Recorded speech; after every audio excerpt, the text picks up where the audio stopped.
दोस्तों, आप सबका बहुत बहुत स्वागत है मेरे चैनल गुनगुन टॉक शो में। दोस्तों, आज मैं बात करने वाली हूँ महान ग्रंथ महाभारत के गुप्त रहस्यों की।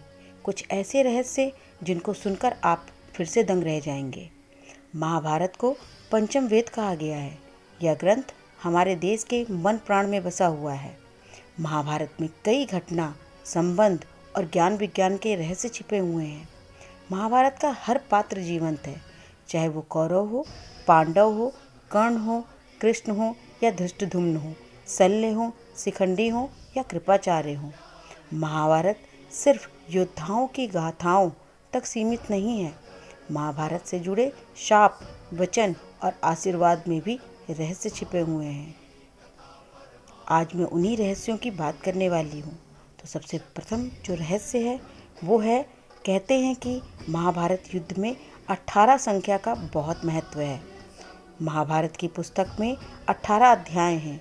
कृष्ण ने कुल 18 दिन तक अर्जुन को ज्ञान दिया।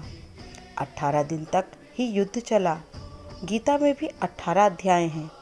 कौरवों और पांडवों की सेना भी कुल 18 अक्षौहिणी सेना थी, जिसमें कौरवों की 11 और पांडवों की 7 अक्षौहिणी सेना थी।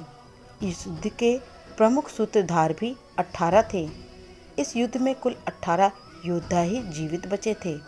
सवाल ये उठता है कि सब कुछ 18 की संख्या में ही क्यों होता गया? क्या ये संयोग है या इसके पीछे भी कोई रहस्य छिपा था? तो ये रहा प्रथम रहस्य। अब द्वितीय रहस्य की बात कर रही हूँ मैं। क्या आज भी जीवित है अश्वत्थामा? अश्वत्थामा के बारे में यही कहा जाता है कि अश्वत्थामा जीवित हैं।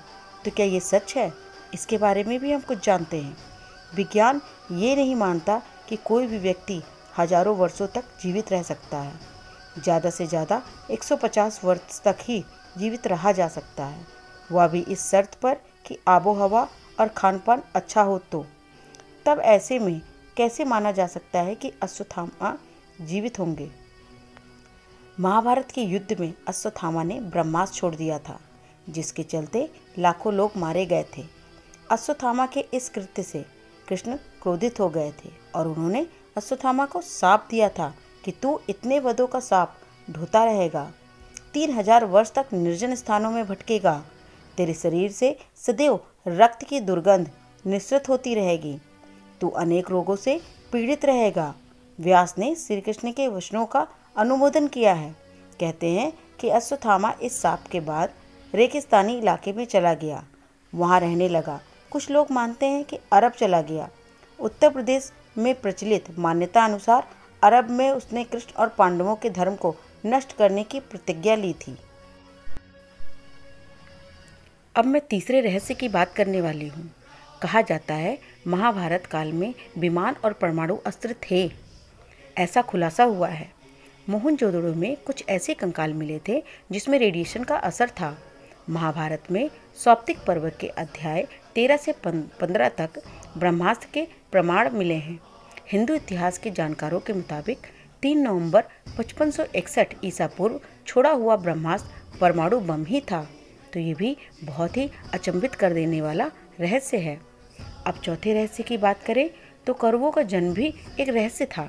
ऐसा कहा जाता है। कौरवों को कौन नहीं जानता? धृतराष्ट्र और गांधारी के 99 पुत्र और एक पुत्री थी, जिन्हें कौरव कहा जाता था।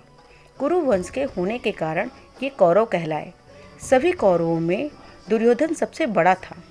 गांधारी जब गर्भवती थी तब धृतराष्ट्र ने एक दासी के साथ सहवास किया था, जिसके चलते युयुत्सु नामक पुत्र का जन्म हुआ।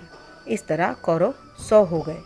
युयुत्सु इन वक्त पर कौरवों की सेना को छोड़कर पांडवों की सेना में शामिल हो गया था। गांधारी ने वेद व्यास से पुत्रवती होने का वरदान प्राप्त कर लिया और गर्भ धारण कर लेने के पश्चात भी 2 वर्ष व्यतीत हो गए, किंतु गांधारी के कोई भी संतान उत्पन्न नहीं हुई। इस पर क्रोधवश गांधारी ने अपने पेट पर जोर से मुक्के का प्रहार किया, जिससे उसका गर्भ गिर गया। वेद व्यास ने इस घटना को तत्काल ही जान लिया। वे गांधारी के पास आकर बोले, गांधारी, तूने बहुत गलत किया। मेरा दिया हुआ वर कभी मिथ्या नहीं जाता। अब तुम शीघ्र ही 100 कुंड तैयार करवाओ और उसमें घृत, यानी घी भरवा दो। वेद व्यास ने गांधारी के गर्भ से निकले मांस पिंड पर अभिमंत्रित जल छिड़का, जिससे उस पिंड के अंगूठों के पोरुओं के बराबर 100 टुकड़े हो गए। वेद व्यास ने उन टुकड़ों को गांधारी के बनवाए हुए 100 कुंडों में रख दिया और उन कुंडों को 2 वर्ष पश्चात खोलने का आदेश देकर अपने आश्रम चले गए। 2 वर्ष बाद सबसे पहले कुंड से दुर्योधन की उत्पत्ति हुई। फिर उन कुंडों से धृतराष्ट्र के शेष 99 पुत्र एवं दुशाला नामक एक कन्या का जन्म हुआ।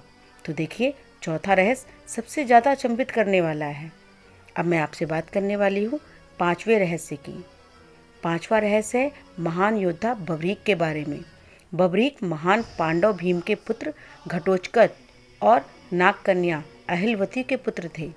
कहीं कहीं पर मूर दैत्य की पुत्री कामकंटकटा के उदर से भी इनके जन्म होने की बात कही गई है। महाभारत का युद्ध जब तय हो गया था तो बभरीक ने भी युद्ध में सम्मिलित होने की इच्छा व्यक्त की और मां को हारे हुए पक्ष का साथ देने का वचन दिया। बभरीक अपने नीले रंग के घोड़े पर सवार होकर 3 बाण और धनुष के साथ कुरुक्षेत्र की रणभूमि की ओर अग्रसर हुए।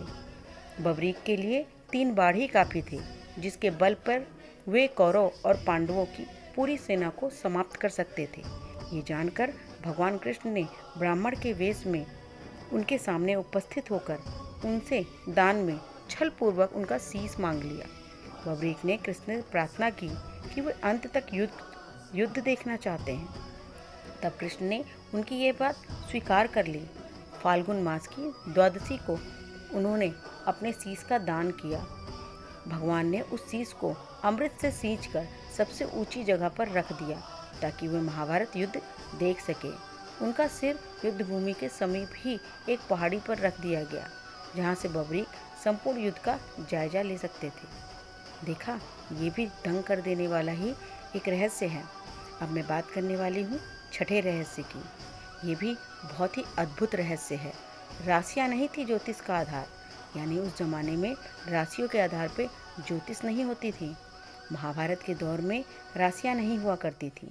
ज्योतिष 27 नक्षत्रों पर आधारित था, ना कि 12 राशियों पर। नक्षत्रों में सबसे पहले स्थान पर रोहिणी था, ना कि अश्विनी। जैसे जैसे समय गुजरा, विभिन्न सभ्यताओं ने ज्योतिष में प्रयोग किए और चंद्रमा और सूर्य के आधार पर राशियां बनाई और लोगों का भविष्य बताना शुरू किया, जबकि वेद और महाभारत में इस तरह की विद्या का कोई उल्लेख नहीं मिलता, जिससे कि यह पता चले कि ग्रह नक्षत्र व्यक्ति के जीवन को प्रभावित करते हैं। तो ये 6ठा रहस्य था। अब मैं बात करने वाली हूँ 7वें रहस्य की। दुशासन के पुत्र ने मारा अभिमन्यु को। लोग ये जानते हैं कि अभिमन्यु की हत्या चक्रव्यूह में 7 महारथियों द्वारा की गई थी। इन 7 महारथियों ने मिलकर अभिमन्यु की हत्या कर दी, लेकिन ये सच नहीं है।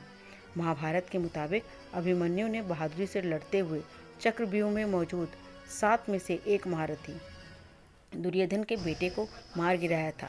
इससे नाराज होकर दुशासन के बेटे ने अभिमन्यु की हत्या कर दी थी। ये भी एक बहुत बड़ा रहस्य है। अब मैं बात करने वाली हूँ 8वें रहस्य की। 8वें रहस्य में 3 चरणों में लिखी गई है महाभारत। ये बात कही गई है, वेद व्यास की महाभारत को बेशक मौलिक माना जाता है, लेकिन वह 3 चरणों में लिखी गई है। पहले चरण में 8800 श्लोक, दूसरे चरण में 24,000 और तीसरे चरण में 1,00,000 श्लोक लिखे गए। वेद व्यास की महाभारत के अलावा Bhandarkar oriental research institute Pune की संस्कृत महाभारत सबसे प्रामाणिक मानी जाती है। अंग्रेजी में संपूर्ण महाभारत 2 बार अनुवादित की गई है। पहला अनुवाद 1883 से 1896 के बीच किसारी मोहन गांगुली ने किया था और दूसरा मनमंथ नाथ दत्त ने 1895 से 1905 के बीच। 100 साल बाद डॉक्टर देव राय तीसरी बार संपूर्ण महाभारत का अंग्रेजी में अनुवाद कर रहे हैं। तो ये रहस्य बहुत ही अद्भुत हैं। इनको सुनकर आप भी चकित हुए होंगे। अगर आपको आज की वीडियो मेरी पसंद आई है तो प्लीज़ गुनगुन टॉक शो को ज़रूर सब्सक्राइब करें। बेल आइकन प्रेस करना बिल्कुल भी ना भूलें, इससे नोटिफिकेशन आप तक सबसे पहले पहुंचेगी। इसी के साथ धन्यवाद। फिर मिलते हैं अगली वीडियो में।